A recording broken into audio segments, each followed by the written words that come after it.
পঞ্চায়তৰ নিযোগ ঘোষণা হৈ যাব 28 তাৰিখে হায়াৰ সেকেন্ডাৰী ক্লাছ 11ৰ শেষ পৰীক্ষা আছে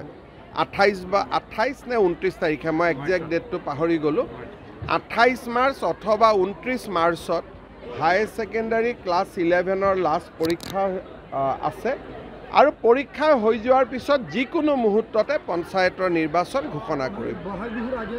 বহাগ বিহুৰ আগতে শেষ নহয় কাৰণ 29 মাৰ্চ যদি আপুনি হিচাপ কৰে যদি 30 মাৰ্চতো ইলেকশ্যন ঘোষণা কৰে মই এটা উদাহৰণ হিচাপে দিছোঁ তেতিয়াও 30 এপ্ৰিল হ'ব আৰু যদি 2 এপ্ৰিলত ঘোষণা কৰে 2 মেলৈকে যাব গতিকে বিহুৰ মাজতেই পঞ্চায়ত ইলেকশ্যন চলি থাকিব আমাৰ পাৰ্টিৰ সভাপতি দিলীপ শইকীয়া আছে পাৰ্টিৰ সম্পৰ্কত তেখেতকে সুধিব আজি জাষ্ট নিৰ্বাচন ঘোষণা হৈছে গতিকে এতিয়া আৰু বহুত পলিটিকেল কথা কোৱাটো ঠিক নহয় পঞ্চায়তৰ নিযোগ ঘোষণা হৈ যাব 28 তাৰিখে হায়াৰ সেকেন্ডাৰী ক্লাছ 11ৰ শেষ পৰীক্ষা আছে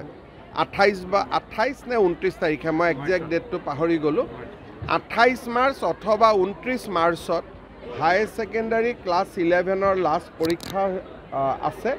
আৰু পৰীক্ষা হৈ যোৱাৰ পিছত যিকোনো মুহূৰ্ততে পঞ্চায়তৰ নিৰ্বাচন ঘোষণা কৰিব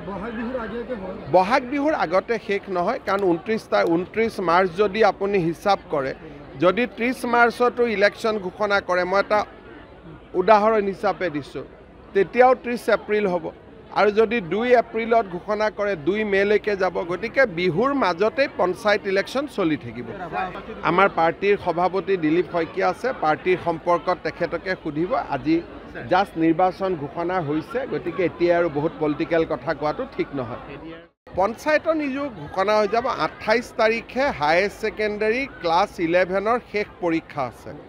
28 নে 29 তাৰিখে মই একজেক্ট ডেটটো পাহৰি গলো 28 মাৰ্চ অথবা 29 মাৰ্চত হায়াৰ সেকেন্ডাৰী ক্লাছ 11ৰ লাষ্ট পৰীক্ষা আছে আৰু পৰীক্ষা হৈ যোৱাৰ পিছত যিকোনো মুহূৰ্ততে পঞ্চায়তৰ নিৰ্বাচন ঘোষণা কৰিব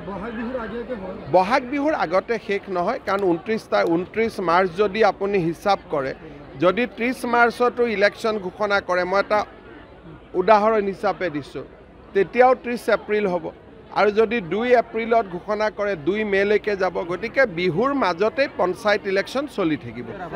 আমাৰ পাৰ্টিৰ সভাপতি দিলীপ শইকীয়া আছে পাৰ্টিৰ সম্পৰ্কত তেখেতকে সুধিব আজি জাষ্ট নিৰ্বাচন ঘোষণা হৈছে গতিকে এতিয়া আৰু বহুত পলিটিকেল কথা কোৱাটো ঠিক নহয়